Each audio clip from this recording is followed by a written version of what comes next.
வகுப்பு படிக்கிறேன். நேரு மாமா பாடல்.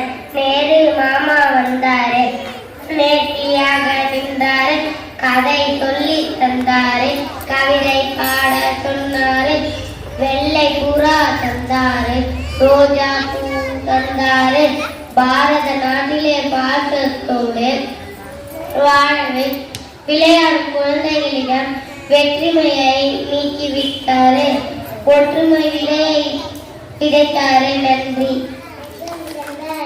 எல்லாமே எஞ்சம் தந்தானே, எனக்கு தந்தானே, எல்லாமே உனக்கு தந்தானே, எஞ்சம் தந்தானே, எல்லாமே எஞ்சம் தந்தானே, தென்னை தந்தானே, காற்றாட திணை தந்தானே, நிம்மதி நெஞ்சுக்கு தூரம் ஒண்ணு சொன்னது யாருன்னு கூறும்புள்ள, சாமிக்கு நீ வேறு நான் இல்லை, பூமிக்கு யாருமே பாரம் இல்ல. ஏட்ட வச்சான், எழுத வச்சான், பாட்ட வச்சான், படிக்க வச்சான், மேகம் வச்சான், மழைய வச்சான், வேல வச்சானே. ஏட்ட வச்சான், எழுத வச்சான், பாட்ட வச்சான், படிக்க வச்சான், மேகம் வச்சான், மழைய வச்சான், விளைய வச்சானே. ஏ கள்ள கபடம் எல்லாம் நெஞ்சு இருக்கு, ஏ கண்ணு குட்டிக்கும் சொரு தனி பங்கு இருக்கு, ஏ கண்ணு நனியா இங்க என்ன இருக்கு, ஏ சொந்த மந்தமா ஊரே இங்க இருக்கு. ஏ தாரேட்டப்பட்டு தட்டுங்கடி, நம்ம ஒரு கும்மிய கொட்டுங்கடி, மஞ்ச குங்கும பூசிக்கிட்டு மல்லிகை பூவோடு சுட்டுங்கடி, நான் சொல்லுற சங்கதி கேட்டுக்கைய, உன் காதல வாங்கி நீ போட்டுக்கைய, சங்கையும் மண்ணையும் பொன்னையுமே காக்கணும் தெய்வமும் இதானையா. எஞ்சாமி ஏஞ்சாமி எது வந்தாலும் போனாலும் இந்த மண்ணுதானே. எஞ்சாமி ஏட்ட வச்சான், எழுத வச்சான், பாட்ட வச்சான், படிக்க வச்சான், மேகம் வச்சான், மழைய வச்சான், விளைய வச்சானே. ஏட்ட வச்சான், எழுத வச்சான், பாட்ட வச்சான், படிக்க வச்சான், மேகம் வச்சான், மழைய வச்சான், விளைய வச்சானே. எஞ்சாமி தந்தானே, எல்லாமே எஞ்சாமி தந்தானே, எனக்கு தந்தானே, எல்லாமே உனக்கு தந்தானே. நன்றி. படிக்கிறேன். பசுமையும் பாரம்பரியமும். பசுமை என்பது பார்க்க முடியாத ஒன்றாகி போனது. பாரம்பரியம் என்பது பழக்கத்தில் இல்லாமல் போனது. மருந்தும் பழமை கிடைக்காதே, பாரம்பரியத்தின் பன்மை லேசாதே என்பது எனது புதுமையாகும். என் பாட்டியினுடன் நடுவில் பாதி இல்லை, என் பெற்றோரினுடன் நடுவில் பாதி கூட எனக்கு இல்லை. வருகால பிள்ளைகளுக்கு என்னவாகுமோ என்ற கவலை எனக்கு உண்டு. பசும்பாலை டின்னிலும் பாட்டிலும் அடைத்து நாள் வைத்து குடிப்பதும் குடிலை கெடுக்கும். நிகழற்ற சத்து கொண்ட பாலின் அளவு குறைந்ததையே மீட்டர் போட்டு பாலை அளக்கும் அவல நிலை என்று பாவம் பசி என்ன செய்யும்? புள்ளை திணி வேண்டிய பசு பிளாஸ்டிக் குறைகளை தின்கிறது.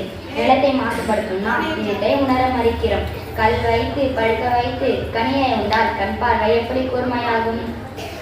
கண்ணாடி அணியாதனாவதே காண்பதே அரிதாகிவிட்டது. காரணம் யார்? ஒரு கேட்க யாரும் தயாரா இல்லை. மாட்டு வண்டி பயணம் மனதிற்கு இடம் தந்தது, மாசிலாவளம் தந்தது, மரணம் அதனால் மகிழ்வற்று வாழ்கின்றது.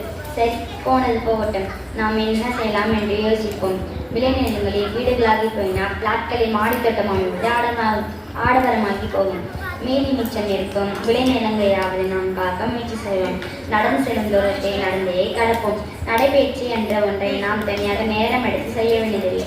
மேலும் எதிர்கொண்டற்ற வாகனமான மிதிவண்டியை பயன்படுத்துவது சுற்றுச்சூழலுக்கு மட்டுமல்ல, நமக்கும் நல்ல உடற்பயிற்சியை.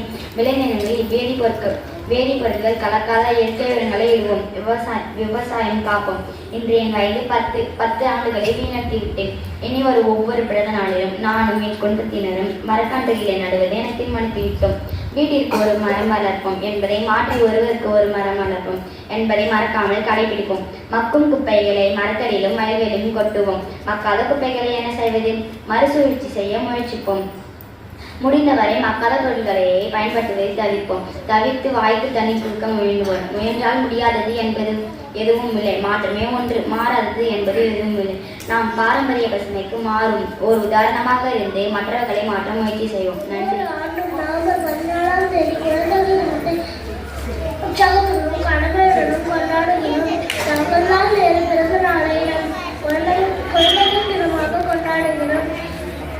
அவர் இந்தியாவின் முதல் பிரதமர் மற்றும் ஒரு சிறந்த தலைவர். அவர் குழந்தைகளை மிகவும் நேசித்தார். நாடு முழுவதும் குழந்தை நடத்தினாங்க. ரொம்ப ஆர்வமா இருந்துச்சு, ஜாலியா இருந்துச்சு. வேற செல்லுலாம் எப்படி பார்க்கணும் கூட சொல்லி தந்தாங்க. உங்களுக்கு அகழ்வாராய்ச்சினா என்னன்னு தெரியுமா?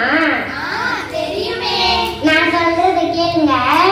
அகழ்வாராய்ச்சி என்பது பூமிக்கடியில் புதையுண்ட பொருட்களை தோண்டி எடுத்து ஆராய்வதாகும். இதுதான் அகழ்வாராய்ச்சி. உங்களுக்கு தெரியுமா? தெரியுமே. தொல்பொருள் ஆய்வாளர்கள் பற்றி யாருக்கு தெரியும்? சரி, நானே சொல்கிறேன் கேளுங்கள். தொல்கைவினை பொருட்களை தோண்டி எடுத்து நம்மளுக்கு காமிக்கிறாங்கல்ல, அவங்க தான் தொல்பொருள் ஆய்வாளர்கள். அவங்களெல்லாம் உங்களுக்கு தெரியுமா? தெரியுமே. தொல்கைவினை பொருட்கள் என்றால் என்னன்னு தெரியுமா? சரி, நானே அதை சொல்கிறேன். தொல்கைவினை பொருட்கள் என்றால் தொல்பொருள் ஆய்வாளர்கள் பூமிக்கடியிலிருந்து கண்டுபிடிக்கிறாங்கல்ல, அந்த பொருள் தான் தொல்கைவினை பொருட்கள். அது உங்களுக்கு தெரியும். நடைபெற்ற சில அகழ்வாராய்ச்சியை பற்றி நான் சொல்றேன் கேளுங்க. எகிப்தில் உள்ள பிரமிடுகள் பற்றி சொல்றேன். பிரமிடுகள் பற்றிய அகழ்வாராய்ச்சி செய்யப்பட்ட போது வடிவமைப்பை கொண்ட சிறிய அளவிலான பிரமிடுகள் கட்டப்பட்டுள்ளனவா? அது மட்டுமா, மிக சிறப்பான வடிவமைப்பை கொண்டு அரசு குடும்பத்திற்காக கல்லறைகள் கட்டப்பட்டுள்ளனவா? அது மட்டுமா, தொல்பொருள் ஆய்வாளர்கள் கண்டறிந்தனவா? அக்கால மக்களின் சராசரி உயரம் மற்றும் வயதை தகவல்களை கொடுத்தனவா? அவங்களுக்கு தெரியுமா? தெரியுமே. சிந்துவெளி நாகரிகம் பற்றி யாருக்கு தெரியும்? சரி, நானே சொல்கிறேன் கேளுங்க. சிந்துவெளி நாகரிகம் ஹரப்பா நாகரிகம் என்றும் அழைக்கப்படுகிறது. 20ஆம் நூற்றாண்டில் ஆரம்பத்தில் தோண்டப்பட்ட முதல் தொல்லியல் ஆய்வுகளும் இதுவாகும். அங்கு சுட்ட செங்கற்கள் நிலத்தடியில் காணப்பட்டன. இங்கு மேம்படுத்தப்பட்ட தானிய களஞ்சியம், பெருங்குளம் மற்றும் பாதுகாப்பு சுவர்கள் கூட இருந்தன. அது உங்களுக்கு தெரியுமா? தெரியுமே.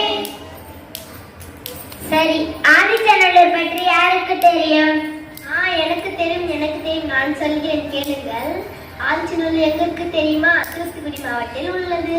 இங்க மேற்கொள்ளப்பட்ட அகழாய்வில் முதுமக தாழ்கள், பல்வகைப்பட்ட கருப்பு சுமன் பானைகள் கிடைத்துள்ளன. இரும்பாலான குத்துவாள், கத்தி, ஈட்டி, அம்பு போன்ற தொல்பொருட்கள் கிடைத்துள்ளன. வீட்டிலங்கள் மற்றும் காட்டுவிலங்குகளான புலி, மான், யானை, வெங்காத்தான உருவங்கள் கிடைத்துள்ளன. மண்பாண்டங்கள் செய்தல், கல் மற்றும் மரங்களை பயன்படுத்தி பொருள்கள் செய்தல் போன்ற திறன்களை மக்கள் பெற்றிருந்தனர். இது உங்களுக்கு தெரியுமா? தெரியுமே. சரி, அரிக்கமேடு பற்றி யாருக்கு தெரியும்? எனக்கு தெரியும். நான் சொல்கிறேன். அரிக்கமேடு எங்களுக்கு தெரியுமா? புதுச்சேரியில் உள்ளது. கடற்கரை கிராமமாக இந்த அரிக்கமேடு ரோம் நகர் வாணிபர்களும் கொண்டதாமா. அங்கு ரோமிய நாணயங்கள், விளக்குகள், கண்ணாடி பொருட்கள், பல கல்லாலான மணிகள், விலை உயர்ந்த கற்கள், வீட்டு உபயோக பொருட்கள், மது குடுவைகள் போன்றவற்றை தொல்பொருள் ஆய்வாளர்கள் கண்டறிந்தார்கள். அவர் மேலும் அக்கிராமத்தில் இருந்த மீனவர்களுக்கு அந்த பழங்கால பொருட்களை யாவும் புதியதாக இருந்தது என்பதனை குறிப்பிட்டார். இதெல்லாம் உங்களுக்கு தெரியுமா? தெரியுமே. கீழடி பற்றி யாருக்கு தெரியும்? எனக்கு தெரியும். நான் சொல்றேன் கேளுங்க.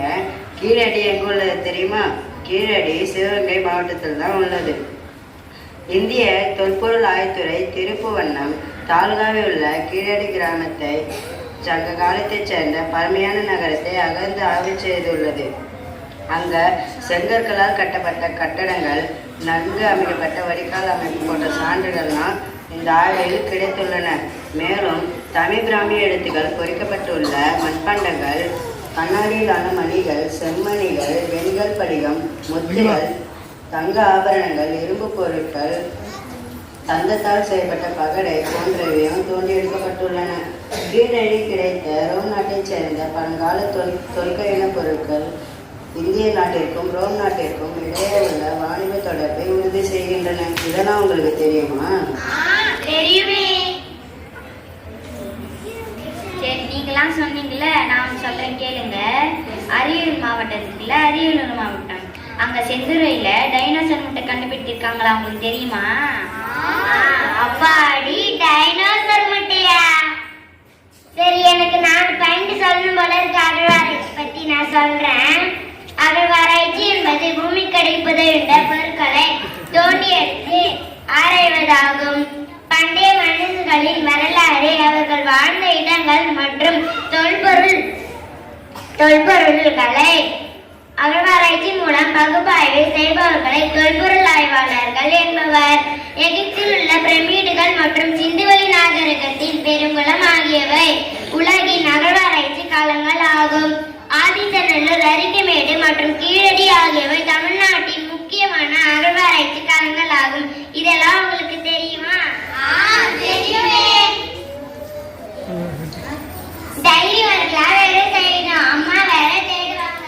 நெஞ்சில் பதிப்போர்க்கு செல்வம் பறித்தோம் நிஷ்டையும் கைத்தோம் இனவும் கண்டு தரிசிக்கவும் அமரணிய தீரம் கொடுக்கும் உமரணி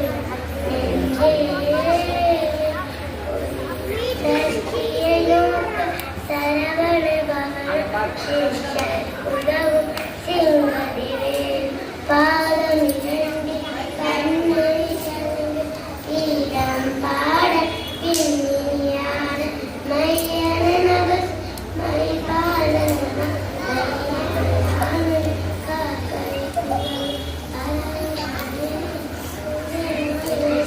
உள்ள போ. மயிலோன் வருக இந்திர முதல எந்திசை போற்ற பந்திர வழியே வருக வருக பாசமில் வருக வருக வருக நேசபுரமக தினை போல் வருக ஆறு முகம் படைத்த ஐயா வருக ஏனேனும் நிற்கம் வருக சிவகி சிறகிரி வேலம் சீக்கிரம் வருக அவங்க அப்பா இவன் அப்பா அவங்க அப்பா தான்.